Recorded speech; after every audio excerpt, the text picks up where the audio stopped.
மகாலய பட்சம் அப்படின்னா பித்ருக்களோட விடுமுறை நாள். நம்ம உறவினர்கள் பித்ருக்களாக இருக்கிற நம்ம உறவினர்கள் அனைவரும் இந்த பூமிக்கு விடுமுறைக்கு நம்ம வீட்டுக்கு வருவாங்க. 45 தினங்கள் நம்ம வீட்டில் இருப்பாங்க. நான் உங்கள் சக்தியுமா.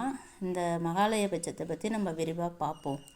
மகாலய பட்சங்கிறது புரட்டாசி மாதம் அமாவாசை, மகாலய அமாவாசைன்னு சொல்லுவோம். அதுக்கு முன்னாடி வர்ற பௌர்ணமி. இது சில சமயம் ஆவணி மாதத்துலேயும் வரும், புரட்டாசி மாதத்துலேயும் வரும்.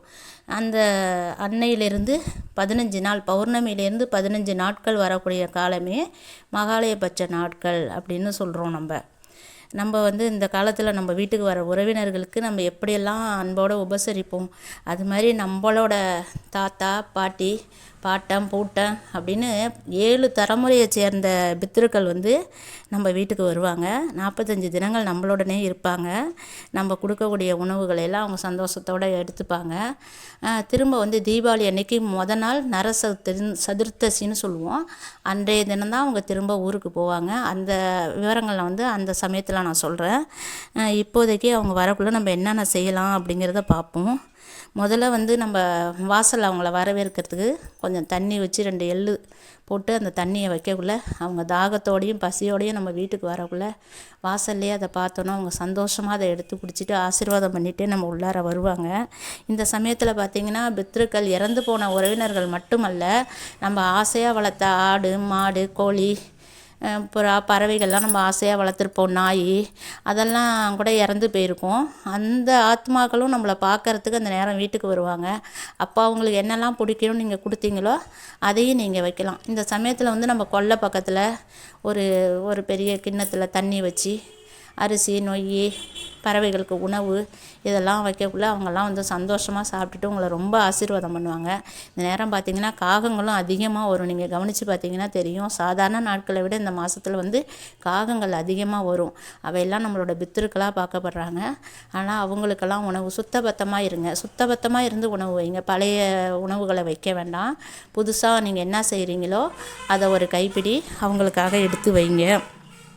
இப்போ நம்ம இந்த 15 நாளும் அதாவது பௌர்ணமி முடிஞ்சு பிரதமை தேதியிலேருந்து வரக்கூடிய 15 நாட்களும் ஒவ்வொரு நாட்களுக்கும் நம்ம திதி தர்ப்பணம் கொடுக்கறது நல்லது. அப்படி கொடுக்க முடியாதவங்க உங்கள் வீட்டில் இறந்து போன உறவினர்கள், இப்போ சதுர்த்தியில் இறந்துருக்கலாம், பஞ்சமியில் இறந்துருக்கலாம். இப்போ எங்கள் தாய் ஏகாதசி அன்னைக்கு இறந்தாங்க. அதனால் ஏகாதசி அன்னைக்கு நாங்கள் சிறப்பு வழிபாடு செய்யலாம். 15 நாளுமே செய்ய வசதி இருக்கவங்க தாராளமாக செய்யலாம். அப்படி இயலாதவங்களுக்கு நான் அதை சொல்கிறேன். இப்போ பிரதமை திதியில் நம்ம திதி தர்ப்பணம் கொடுத்து செய்யக்குள்ள நம்ம வீட்டில் பணங்காசு சேரும் அப்படிங்கிறது ஐதீகம். அதுமாதிரி துவிதியை அந்த அன்னைக்கு நம்ம திதி தர்ப்பணம் தர்றதுனால ஒழுக்கமான குழந்தைகள் பிறப்பாங்க நம்ம குடும்பத்தில். அடுத்து திருதியை 3வது நாள் நம்ம என்ன நினச்சி செய்கிறோமோ அந்த வேண்டுதல்கள் நிறைவேறும். சதுர்த்தி 4வது நாள் பகைவர்களிடமிருந்து நம்மளை காப்பாற்றும். அடுத்தது பார்த்திங்கன்னா பஞ்சமி திதி அன்னைக்கு நம்ம திதி தர்ப்பணம் செய்கிறப்போ செல்வம் சேரும், நியாயமான சொத்துக்கள் கிடைக்கும், வீடு நிலம் முதலான சொத்துக்கள் வாங்கும் பாக்கியமும் நமக்கு கிடைக்கிது. சஷ்டி திதி நம்ம திதி தர்ப்பணம் தர அன்னைக்கு பார்த்திங்கன்னா நமக்கு புகழ் சேருது, புகழ் கிடைக்கும். அடுத்தது பார்த்திங்கன்னா சப்தமி 7வது நாள். இது சிறந்த பதவிகளை தருது. நமக்கு உத்தியோகத்தில் தலைமை பதவி கிடைக்கிறதுக்கு தடைப்பட்ட பதவி உயர். இந்த நாட்களை நம்ம பயன்படுத்தி திதி தர்ப்பணம் செய்கிறப்போ இத்தனை பலன்கள் நமக்கு கிடைக்கிது.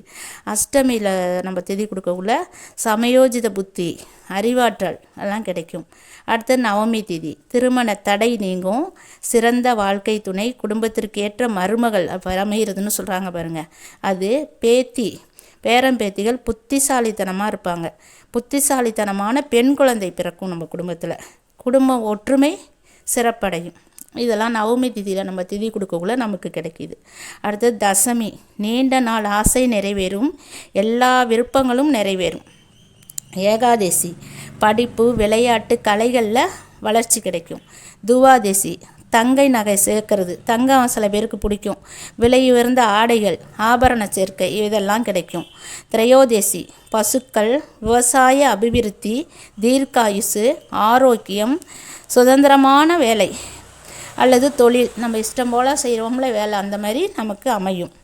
சதுர்த்தசி ஆயுள் விருத்தி பாவம் நீங்கும், எதிர்கால தலைமுறைக்கு நன்மை கிடைக்கும். அடுத்தது மகாலயபட்ச அமாவாசை 15ஆவது நாள். முன்ன சொன்ன அத்தனையும் கிடைக்கும். இத்தனை நாளும் நம்மளால் செய்ய முடியாதவங்க கண்டிப்பாகவே இந்த மகாலயபட்ச அமாவாசை அன்னைக்கு நம்ம செய்யக்குள்ள இத்தனை பலன்களும் நம்மளை கிடைக்கிறதம்ம நன்மை சேரும், முன்னோர்களோட ஆசீர்வாதம் கிடைக்கும். எல்லா நாளும் செய்ய முடியாதவங்க இந்த ஒரு நாளாவது நம்ம செஞ்சிடணும். நம்ம வாழ்வோட நம்ம குழந்தைகள் வாழ்வும் சிறக்கும். இப்போ பார்த்திங்கன்னா ஆடி அமாவாசை, தை அமாவாசைங்கிறத நிறைய பேர் சிறப்பாக கொண்டாடுவாங்க. ஆனால் அந்த மகாலயபட்ச அமாவாசை சில பேர் தான் செய்கிறாங்க. அனைவரும் இதை செய்கிறது ரொம்ப ரொம்ப மிகுந்த பலன். ஏன்னா அந்த அமாவாசையில் தான் நம்மளோட பித்திருக்கள் நம்ம பக்கத்துலேயே இருந்து நம்ம கொடுக்குற தான தர்ப்பணங்களை ஏற்றுக்கிறாங்க. இதில் ராமேஸ்வரம், காசி மிக மிக புண்ணிய ஸ்தலங்கள்லாம் இருக்குது. அதில் ஸ்ரீவாஞ்சியங்கிற அந்த ஊர் மிகவும் புண்ணியம் பெற்ற ஒரு ஊர். இங்கே திருப்பட்டணத்துக்கு போவாங்க. பெரிய பெரிய கலை, அதாவது மயிலாடுதுறை மாரி காவேரி கரை, பூம்புகார் அப்படிலாம் போவாங்க. இது எல்லாத்தையும் விட ஒரு சிறப்பான இடம் இருக்குது நம்ம திதி தர்ப்பணம் செய்கிறதுக்கு. அங்கே பித்திருக்கள் நேராகவே உங்கள் கையிலேருந்து வாங்கிக்கிறதா ஐதீகம். அது எங்கே இருக்குன்னா, இங்கே பூந்தோட்டம் சரஸ்வதி கோயில் கேள்விப்பட்டிருப்பீங்க. அதுக்கு அருகில் சதலபதி அப்படிங்கிற ஒரு ஊர் தான் அது. இந்த சதலபதிங்கிற ஊருக்கு திதி தர்ப்பணபுரி அப்படிங்கிற பேரே உண்டு. மிக சிறப்பான ஸ்தலம். ஆதி விநாயகர் கோயில் கொண்டிருக்காரு இங்கே. அவர் இப்படி துதிக்கை இல்லாமல் மனித முகத்தோடு இருக்கிற விநாயகர் கோயில் இருக்குது. கோசாலை இருக்குது. இங்கே அது மாதிரி பாடசாலை நடக்குது. அது மிக மிக புண்ணியம் பெற்ற ஒரு ஸ்தலம். ஸ்ரீராமச்சந்திரர் இந்த தலத்தில் அவங்க தந்தைக்கு தர்ப்பணம் கொடுத்ததா ஒரு ஐதீகம் இருக்குது. இங்கே போய் நம்ம தர்ப்பணம் கொடுக்குறப்போ நமக்கு நம்மளோட பித்திருக்கள் நேராகவே நம்மள்ட்டேருந்து எடுத்துக்குவாங்க அப்படிங்கிறது. இப்போ பார்த்திங்கன்னா 18ஆம் தேதி புதன்கிழமை மகாலயபட்ச அமாவாசை இந்த வருஷம் ஆரம்பமாகுது. 26ஆம் தேதி சனிக்கிழமை மகாபரணி. இதில் நம்ம திதி கொடுக்கக்கூடிய சில நாட்கள், ஒரு 7 வகையான நாட்கள் மிகுந்த புண்ணியம் பெற்ற நாட்களாக இருக்குது. அதில் இந்த மகாபரணியும் உண்டு. அன்றைக்கி தான் சங்கடகர சதுர்த்தியும் இருக்குது. அன்னைக்கு திதி தர்ப்பணம் கொடுக்கறது மிகவும் விசேஷம். அதுக்கு அடுத்த நாளாக 24ஆம் தேதி செவ்வாய்க்கிழமை மகா வியாதிபாதம் அப்படின்னு சொல்லுவாங்க. சப்தமி திதியோட கூடியது. அதுக்கடுத்தது பார்த்திங்கன்னா 25ஆம் தேதி புதன்கிழமை மத்தியாஷ்டமி அப்படிங்கிறது பேர். அதுக்கப்புறம் 26ஆம் தேதி அவிதா நவமி வியாழக்கிழமை வருது. அடுத்து 29ஆம் தேதி திரையோதேசி. அன்றைக்கி திதி கொடுக்கறது சன்னியாசிகளுக்கு திதி கொடுக்குற நாள். அடுத்தது 1ஆம் தேதி செவ்வாய்க்கிழமை சதுர்த்தசி. அன்றைக்கி பார்த்திங்கன்னா நம்ம குடும்பத்தில் சில குடும்பத்தில் பார்த்திங்கன்னா துர்மரணம் ஏற்பட்டுரும். இளம் வயசு பசங்க ஏதாவது ஒரு காரணத்தினால ஆக்சிடெண்ட்லேயோ இல்லை தற்கொலை பண்ணிட்டோ இறந்துருவாங்க. அப்படியாப்பட்ட பிள்ளைங்களுக்கு அந்த நாளில் நம்ம திதி தர்ப்பணம் கொடுக்கறது அவங்க ஆத்மா சாந்தி அடைய உதவியாக இருக்கும். அதுக்கப்புறம் 2ஆம் தேதி புதன்கிழமை மகாலயபட்ச அமாவாசை. இப்போ நான் சொன்ன அந்த நாட்களோட பலன்களை என்னன்னு நம்ம பார்ப்போம். மகாபரணி அன்றைக்கு நம்ம திதி தர்ப்பணம் கொடுக்கறது அனைவருக்கும் பொதுவானது, மிகவும் முக்கியமானதும் கூட. இன்று நம்ம தான தர்ப்பணங்கள் செய்கிறது நம்ம வீட்டோட செல்வ நிலையை உயர்த்தும். சொத்துக்கள் வாங்குகிற யோகமும் நமக்கு கிடைக்கும். அடுத்தது மத்தியாஷ்டமி. இது அனைவருக்கும் பொதுவானது தான். எங்கே பிறப்பாங்க. பலருக்கு அறிவு சொல்லும் நிலைக்கு நம்ம ஞானம் வளரும். அடுத்தது மகா வியதிபாதம். இதுவும் அனைவருக்கும் பொதுவாக செய்யக்கூடியது தான். ஒரு முக்கியமான நாளும் கூட. நம்ம விருப்பங்கள் அனைத்தும் நிறைவேறும், பித்ருக்களும் திருப்தி அடைவார்கள். அடுத்தது அவிதா நவமி அப்படிங்கிற நாள் சொல்லியிருக்கேன். அன்னைக்கு அனைவருக்கும் செய்யக்கூடியது தான். குடும்பம் சிறப்பாக இருக்கிறதுக்கும் குடும்ப ஒத்துமை அடைகிறதுக்கும் நல்ல மக்கள் நம்ம குடும்பத்துக்கு பிறப்பாங்க, அனைத்தும் கிடைக்கும். அடுத்தது திரையோதேசி. இது சன்னியாசிகள்னு சொல்லியிருக்கேன்னா திருமணம் ஆகாதவங்க சாமியாராக போயிருப்பாங்க குடும்பத்தில். அந்த மாதிரி இறந்து போனவங்களுக்கு இந்த நாளில் தர்ப்பணம் தர்றது நமக்கு நல்லது. அடுத்து சதுர்த்தசி. இதுதான் சொன்னேன்னா துர்மரணம் அடைஞ்ச பிள்ளைங்களுக்கு அந்த நாளில் நம்ம கொடுக்கலாம். தானம் தர்ப்பணம் அப்படின்னு சொன்னால் நம்ம ஆத்தங்கரைக்கு போனோம்னாலே நிறைய ஐயருங்க இருப்பாங்க அன்றைக்கி.